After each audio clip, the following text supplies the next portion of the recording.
It's Scott. Welcome to Film Tingles. Every time, and I mean every time, I record one of these videos, it starts snowing outside. It's the start of April, and I know it's Glasgow. I know it's Scotland. But I'm just looking at my window at snowflakes, and it's lovely. It's really nice to see. It really puts me in the mood to record one of these videos. But yeah, I just kind of wonder when the green is going to come back to Glasgow. You know, the trees have been bare for ages, what feels like forever. Anyway, how are you doing? I know I said last week that I would try and do some world cinema, and I did watch something. I watched Persona, and I don't feel anywhere near qualified to go into depth about what I thought, what I felt, what I think Persona is about. So, if you want to talk about Persona, please leave a comment, and we can do that. But I won't try and add my little corner of YouTube into 50 years of discourse about Persona. It was obviously incredible, and everyone should see it, but I'm not going to try and sell it to you. It's regularly rated one of the best films of all time, and that says much more than any one individual could ever say.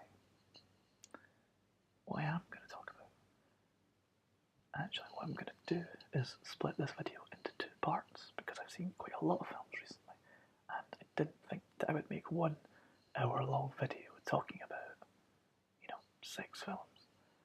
So today we're going to talk about Unsane, I Got Life, and Isle of Dogs. Next time we'll talk about Ready Player One, then we'll talk about A Quiet Place, and also A Wrinkle in Time. So we'll split those into two, because, I don't like overly long videos, and it takes long enough to upload as it is. So, Unsane is Steven Soderbergh's new film, which was recorded entirely on the iPhone 7, I believe. And I think that was the main thing that was discussed when it first came out, is that it was recorded on the iPhone. And I wouldn't want that to distract from the fact that in every other way the film is just a normal film. The aspect ratio is a little different. You can see a little bit of graininess to the quality of the film, but it's not what I think the main talking point about the film actually is. So, Claire Foy plays a woman called Sawyer who, after moving city and starting a new life, she goes for a consultation because of her mental health concerning a past stalker experience.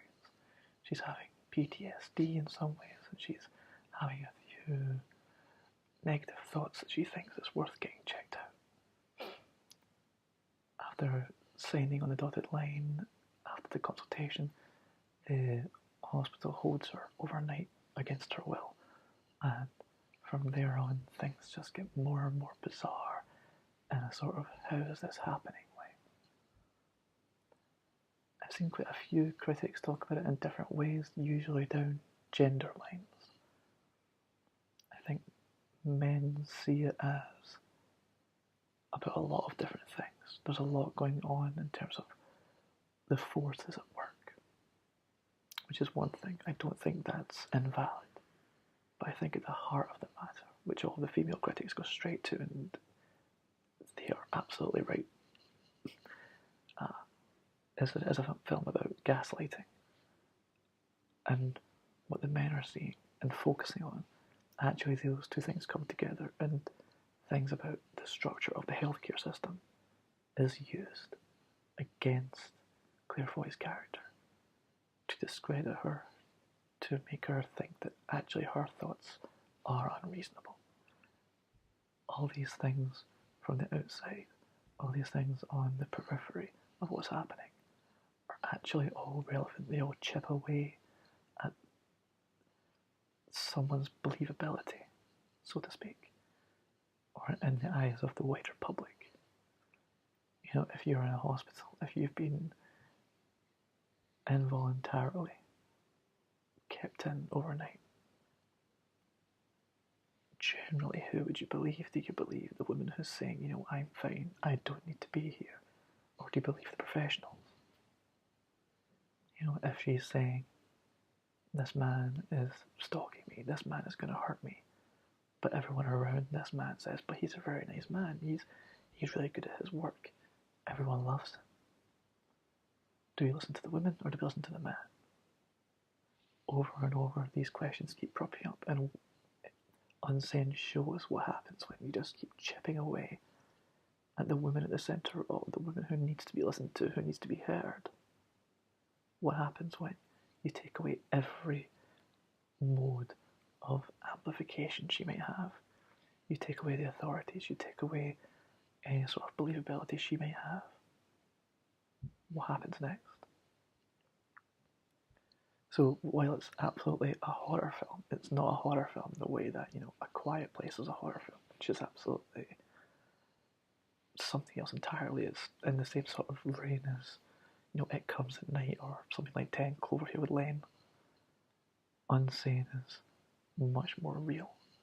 There are people going to be watching this film who have thought, I recognise that straight away. I know what she's doing there. I know what he's going to do there. I know what they're doing there. In fact, the people behind me at the cinema, it was two women just a few years younger than me, maybe, who I don't tend to like it when people make sounds in the cinema, but all the way through they were like, oh no, or yes, or oh Jesus Christ. You know, they were completely there with it the whole way, and I think, as horrifying as it is for me as a man to watch it and think, oh God, this is tense, please, you know, let this resolve somehow, don't get caught out here, do something right here. It's nothing compared to what a woman watching is going to feel like. It's an immensely personal film. And I think it's some feat that Steven Soderbergh, a man, has managed to make this really feminine story. I hope that when men see it, maybe they look at it and think, oh, I've displayed some of those actions before. Or I know someone who acts like that. And they take that on board. I hope they don't dismiss those actions as something else entirely. I hope they don't go looking for an alternative meaning when the actual meaning is right there in front of you. You know, it's Occam's razor. What this film's about is what this film is about. And I'm worried that people will miss that. It brings on a lot of introspection, not only for men who might recognise themselves, and it's not only women who can be gaslighted, obviously, it's for anyone who's ever been in that situation of vulnerability where someone has manipulated the situation entirely. It's not just you against them, but it's them and everything they've orchestrated against you.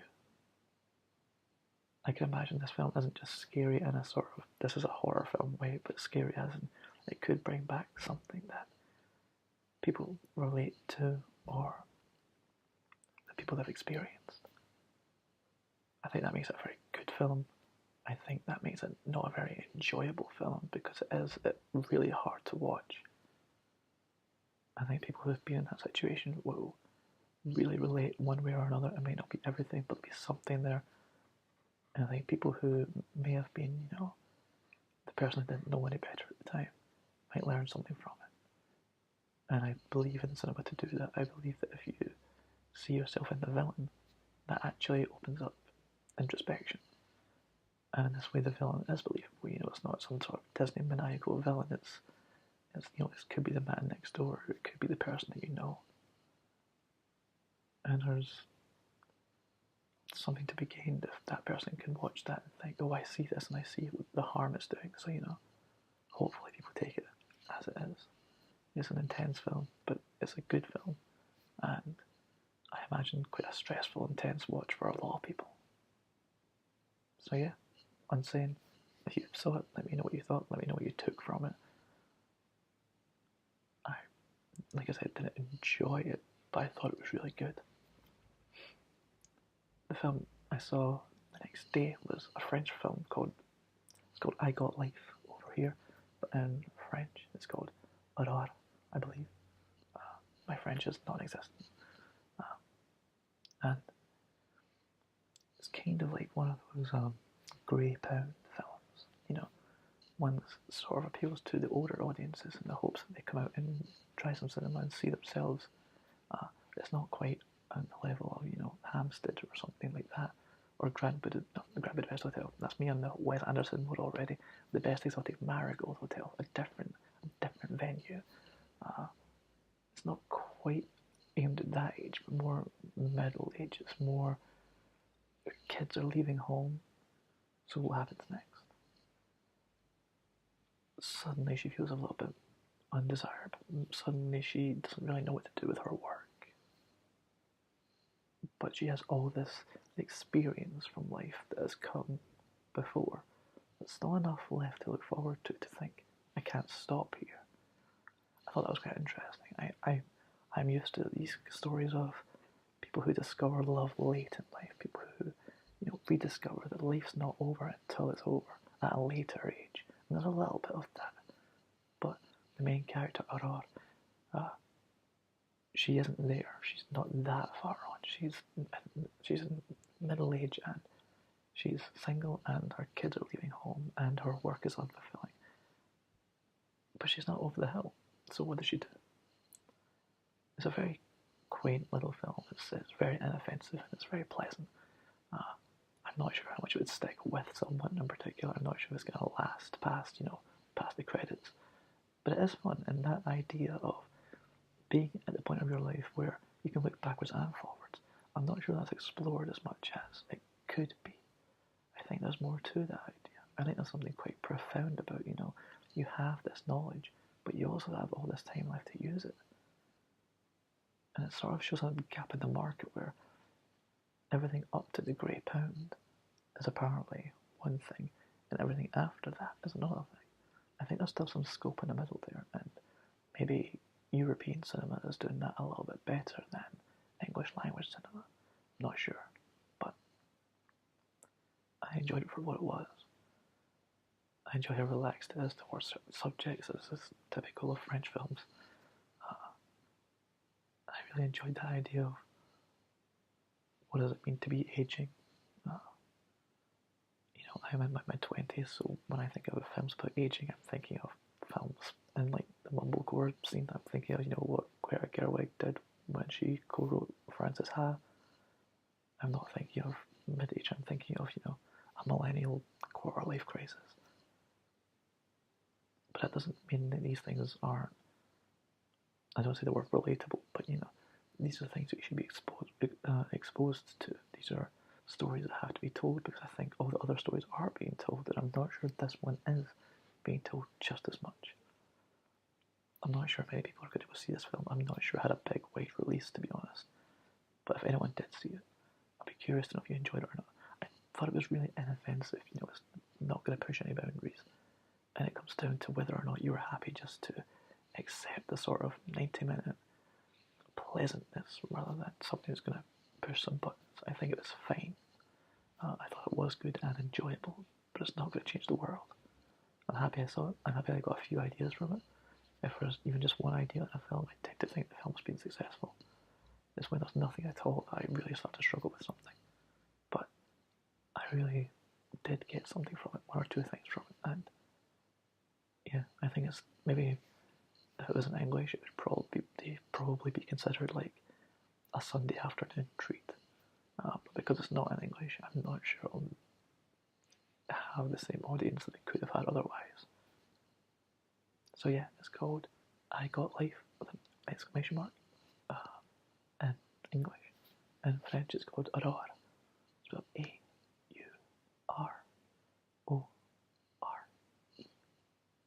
So yeah, if you saw that, let me know. And the last film I'll do for this video, and I'm putting it last because I'm pretty sure it's not out in America on wide release yet, so if you don't want any spoilers, see you in the next video. So Isle of Dogs by Wes Anderson. This new stop motion feature featuring a lot of dogs. A lot of dogs. I'm not the Wes Anderson fan that I think film fans expect people to be. I like Moonrise Kingdom, I like Grand Budapest Hotel, but I don't love them. And I was worried going into Isle of Dogs that the same thing would be true here, that I sort of respect how they look and how they're put together, and that centre framing and a really good cast of characters, but for whatever reason I tend not to fall in love. I think I did with Isle of Dogs. I know that the minute Isle of Dogs ended, I wanted to see it again. I wanted to spend more time in that world. I think it has flaws, and I think it's worth getting out of the way. The conversation is being had right now about the appropriation of Japanese culture for the film. I do know that people who sort of started that conversation do say, we're not offended by it. We're just a bit, why was it necessary? And I think that's what it comes down to. You do look at it and think, why did this have to be set in Japan? Why did it need to be told through this way in this location with these characters, with this culture that just seems like tropes of what you assume Japanese culture might be like, some drumming here and some sumo wrestling here, and then, an imposing anime-like villain, but by someone who's not from there. I don't think it is offensive. I think it's just a bit confusing. I just don't think it's necessary.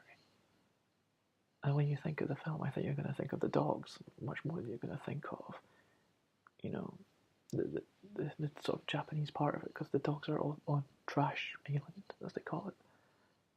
The Isle of Dogs, they're off and surrounded by like heaps of rubbish, a lot of greys, a lot of smog, and that mixed in with like the vibrant colours of the dogs is what sticks out to me much more than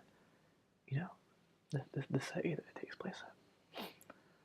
There's also a few issues with a kind of white saviour role, and I think you tend to look past these things when you know the person he means well. His heart, Wes Anderson's heart is probably in the right place. He seems like a very pure individual in the way he tells stories. But there's a few things I think you can react against badly. Having said all that, I think it's a really wonderful adventure story. The idea that a young kid goes looking for his dog on Trash Island and the dogs there help him out. And the film makes it clear that the Japanese dialogue will not be translated for the audience, so you have to go with facial expressions, or you have to go with, actions. Whereas the dogs barking and whipping, that has been translated into English, so we know what they're saying, but they don't know what the humans are saying, and neither do we, so we are very much a part of the dog community for the film. And the first thing you think of, I think, with any Wes Anderson film is how it looks. I think the stop motion is really cool, and I think there are scenes that you just remember because of the way that they're framed, the way that a character will walk in and go to like a third across the screen or 2/3 across the screen, or be centered right in the middle, and how that looks. I don't think that is style over substance. I think that style is part of the substance at this point. I think people go to these films wanting that. And the score fits into that. A lot of it is quite soothing. There's a sort of ASMR aspect to Isle of Dogs sometimes. When it's not too tense, which it does get a little bit tense towards the end, when it's not doing much other than plodding along, walking across Trash Island, then it's actually quite delightful to be a part of. So there's certainly a question to be asked about, what is the film about? What does it actually mean? And there's, this power and greed and abuse of power. And there's the hero at the centre of the story and what comes together to help or hinder that character and his dog friends, his best friend. But when I think about what it's about, it's not what I want to talk about. I want to talk about how nice it looks, how it makes you feel, how much of a pleasure it is to go on that journey. And when we talk about Ready Player One next time, I think I'll say something about, if a film doesn't actually say much, what do you take from it? But there's enough going on elsewhere that I'm kind of not bothered by the fact that I'm still making sense of what I think I Love Dogs is about. It's actually just an adventure story. And when it's told this well, when it's told with this voice, this very singular voice, and Wes Anderson, I think I'm okay with it. I think I'm quite happy to go with it. And like I said, I want to spend more time in that world. So I'm probably going to go see it again, despite me saying, I'm not sure what the film's going for. I'm not sure what I'm supposed to get out of it. Just yet, anyway, maybe revisiting it, I'll get a little bit more. But I do know what I do take from it. It's how it makes me feel. So I think in that way it's a success. I rank all the films I've watched throughout the year on Letterboxd, obviously. And I went straight to the upper tier. And there are still a lot of questions I have about what it's doing, what its purpose is. And yet I enjoyed it. So there's something to that. I'm really happy I saw it. I'm really happy it exists. And I'm for sure going to see it again. So I'm going to stop there for now. I have more films to talk about. And there always will be more films to talk about. But I think for now, leaving it at 3, giving it a few days, I think having another 3 makes more sense. So if you've seen any of these films, or you're going to see any of these films, let me know. Let me know what you have seen. And if there's anything about the films we're going to talk about next time you want to talk about in particular, because we're going to talk about Ready Player One, A Wrinkle in Time, and A Quiet Place. Maybe you've seen some of them already. So if you have, let me know, and we'll take that on board if we're talking about it. So yeah, I'm going to go enjoy the snow, I think. Which I assume we'll be back next week when I record again. So thank you for coming back. Thank you for watching. Thank you for being here. And I hope this relaxes you as much as it relaxes me to do this. So till next time.